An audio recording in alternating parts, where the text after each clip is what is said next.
नमस्कार, स्वागत है आपका डीटीवी भारत में और मैं हूं आपके साथ सृष्टि श्रीवास्तव।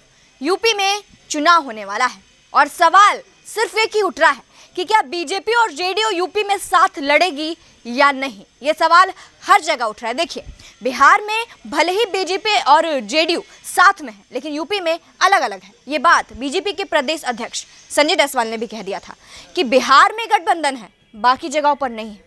और एक इन सब के बीच सवाल ये उठ रहा है कि सूची तो जारी कर दी है जेडीयू में, लेकिन इन 26 जगहों पर सूची अब तक जारी नहीं की गई है। इसमें वाराणसी भी आ जाता है, मिर्जापुर आ जाता है, अयोध्या आ जाता है, ऐसे कई भी जगह है जहां पर नहीं सूची अभी तक जारी की है जेडीयू ने। तो सवाल ये उठ रहा है कि आखिर क्यों जेडीयू ने इन सीटों पर सूची जारी नहीं की है, जो कि टोटल 26 सीट है।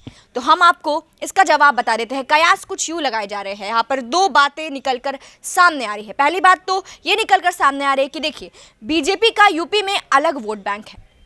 भले ही बिहार में जेडीयू के साथ है, लेकिन यूपी में बीजेपी का अलग वोट बैंक आ जाता है। लेकिन जेडीयू भले ही सत्ता में है बिहार में, लेकिन यूपी में इनका कोई भी वोट बैंक नहीं है, क्योंकि जेडीयू के वोटर्स आ जाते हैं पिछड़ी जाति के, पिछड़े वर्ग के हम कह सकते हैं। कुर्मी आ जाते हैं, साथ साथ मुस्लिम्स आ जाते हैं, मुस्लिम्स वोटर्स। लेकिन यूपी में इनके ना कोई वोटर्स है और ना ही कोई दल है साथ में। तो कहीं ना कहीं यही कारण है कि अब तक जेडीयू ने अपनी सूची इन 26 सीटों पर जारी नहीं की है। दूसरा कयास ये भी लगाया जा रहा है कि देखिए, यहाँ पर एक और बात ये निकलकर सामने आती है कि वाराणसी लिखा है, तो वाराणसी जो है संसदीय क्षेत्र आ जाता है प्रधानमंत्री नरेंद्र मोदी का। तो बात ये कयास ये लगाए जा रहे हैं कि जेडीयू ब्लैकमेल करेगी बीजेपी को, या फिर बीजेपी से कहेगी, दबाव बनाएगी, प्रेशर बनाएगी कि इन सीटों पर हम अपनी सूची जारी कर देंगे या फिर आप साथ दीजिए। तो यही दो कयास लगाए जा रहे हैं कि एक तो कोई सहारा नहीं है, कोई सपोर्ट नहीं है जेडीयू का बीजेपी में, और दूसरा इन सीटों पर प्रेशर बना सकती है बीजेपी पर। ये जेडीयू ने आखिरी दांव खेलने को रखा है, ऐसा कयास लगाए जा रहे हैं। क्योंकि देखिए, भले ही बीजेपी में दोनों साथ है, लेकिन यूपी में अलग आ जाते हैं, दोनों के अलग अलग वोटर्स आ जाते हैं। लेकिन बीजेपी तो हर राज्य में है, हर जगह बीजेपी मिलने को लिख जाता है, लेकिन जेडीयू नहीं मिल जाता है, जेडीयू नहीं मिलता है। आपको बता दें, यहाँ पर कहीं ना कहीं आरसीपी सिंह जो है उन पर भी सवाल उठ रहा है। उनकी भी हम कह सकते हैं, उन पर कई सवाल उठ रहा है। सवाल ये कि उनके ऊपर जिम्मा था कि उन्हें बीजेपी से बात करनी है, बात बनानी है। और ये बात ललन सिंह ने भी कहा था कि हमने 51 सूची जारी कर दी है, लोगों की सूची जारी कर दी है।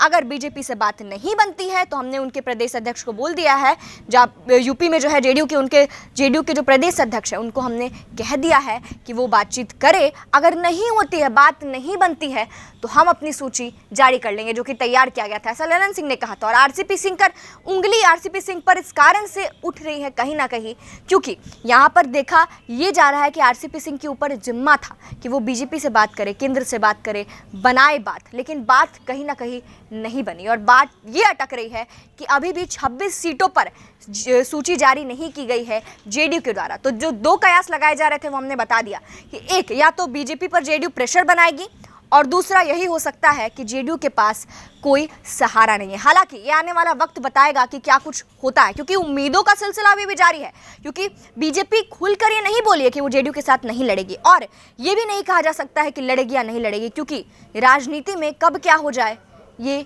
कोई नहीं बता सकता है। संभावनाओं का खेल है, कभी भी कुछ भी हो सकता है। तो ये आने वाला वक्त ही बताएगा कि क्या जेडीयू बीजेपी अलग अलग लड़ती है या साथ लड़ती है, या फिर इन 26 सीटों का क्या होता है। फिलहाल इस खबर में इतना ही। इसी के साथ देखते रहिए डीटीवी भारत। धन्यवाद।